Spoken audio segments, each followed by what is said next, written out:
키즈워드 4월 22일 화요일입니다.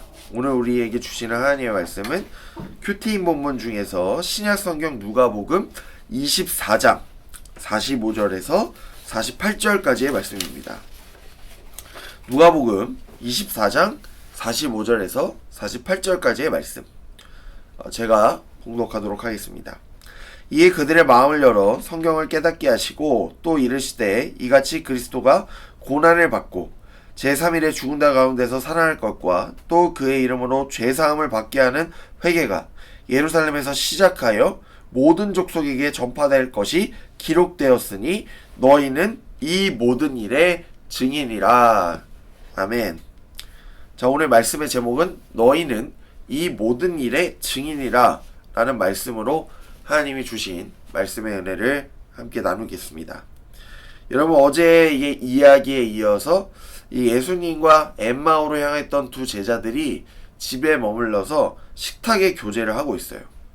자, 주님께서 빵을 떼어 주시자 그들은 부활하신 주님을 바라보게 되는 거죠.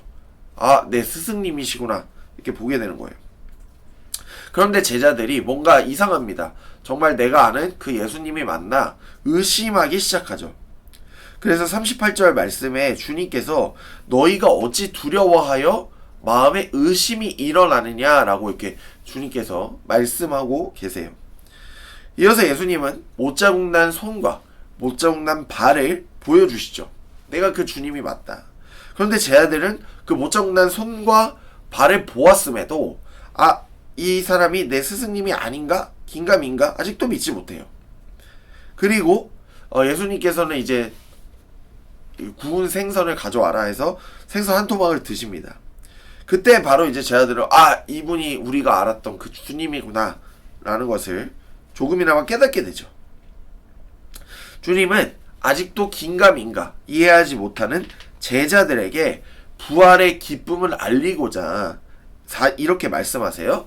오늘 말씀의 44절 말씀이죠.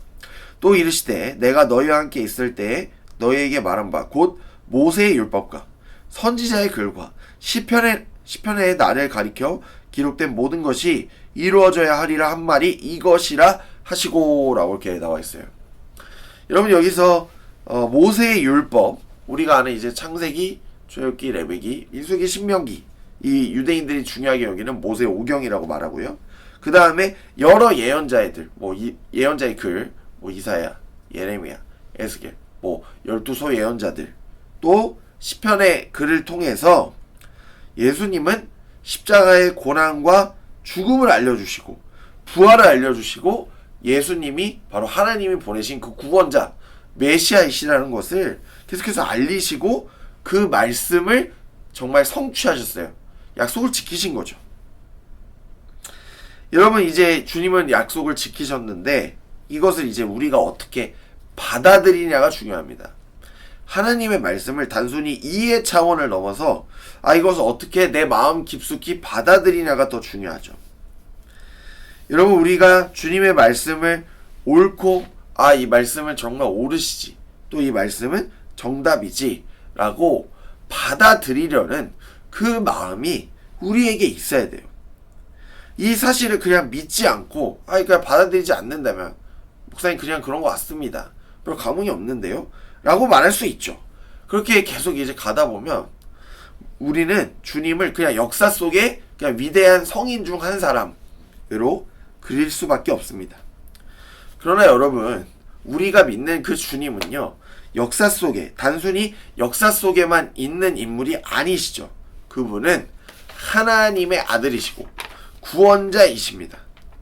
우리는 하나님의 말씀을 통해서 예수 그리스도가 누구신지를 알아갑니다. 그리고 그분의 삶을 통해서 하나님이 어떠신 분인가, 하나님이 누구이신지를 우리는 깨닫죠. 하나님의 말씀을 통해서 주님이 나의 구원자시라는 것을 깨닫는 사람들, 믿는 사람들은요, 주님을 증언하는 사람들이에요.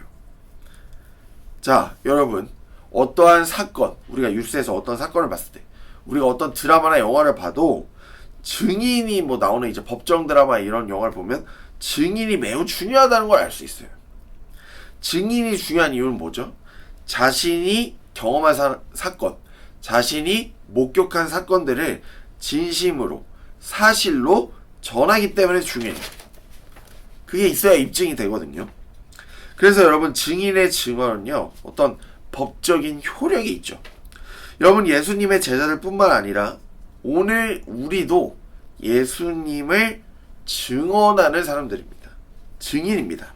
그렇기 때문에 증인은 내가 만난 주님을 그대로 전해야 되는 거예요. 거짓말을 할 수가 없어요. 있는 그대로 전해야 됩니다. 내가 본 주님을.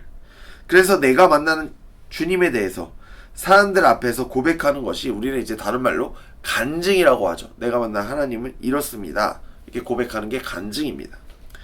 바라기는 여러분 삶 가운데 하나님을 만난 경험, 그 경험을 증언하는 간증이 흘러 넘치시길 바래요. 우리 청년교회로부터 예능교회 그리고 한국교회 안에 주님을 증언하는 증인들이 구름대처럼 일어나기를 정말 간절히 소망합니다. 여러분, 이것은 우리 증인으로서의 삶은요, 단순히 선택이 아니라 우리에게 맡겨진 사명입니다. 주님은 나에게 너희가 이 모든 일, 주님의 탄생부터 십자가 사건, 그리고 부활 사건까지, 승천까지, 그리고 그 이후에 주님을 전하는 이 교회들이 세워지는 그 모든 사건들 가운데 너희가 증인이 되라고 말씀하셨어요. 그렇다면 우리는 이제 그 사명을 마음에 품고 우리의 모든 삶의 자리에서 여러분이 만난, 내가 만난 하나님을 증언하실 수 있어야 합니다. 다른 것은 필요 없습니다, 여러분. 여러분들이 만난 하나님을 진심으로 전하는 여러분들 하나님의 거룩한 자녀들이 되실 수 있길 바래요. 이거면 충분합니다. 누군가는 여러분들의 증언을 듣고 누군가는 주님 앞으로 나오게 됩니다. 사랑하는 여러분, 오늘도 주님을 과감하게 담대하게 전하는 복음의 전달자, 사랑하는 예능의 모든 청년들이 되시기를 주님의 이름으로 간절히 축복합니다. 말씀을 기억하며 기도합니다. 사랑의 하나님, 오늘 우리를 하나님의 자녀로 또 주님을 증언하는 증인들로 세워주심에 감사합니다. 우리 모두가 각자의 삶의 자리에서 예수 그리스도를 있는 그대로 전하는 복음의 증인들이 되게 하여 주옵소서. 주님이 주신 사명을 마음에 품고 세상 끝날까지 거짓 없이 주님을 전하며 살아가는 믿음의 사람들, 예능 청년교회 되게 하여 주옵소서. 모든 영광을 주님께 올려드리며 이 모든 말씀 우리를 사랑하시는 예수님의 이름으로 간절히 기도합니다. 아멘.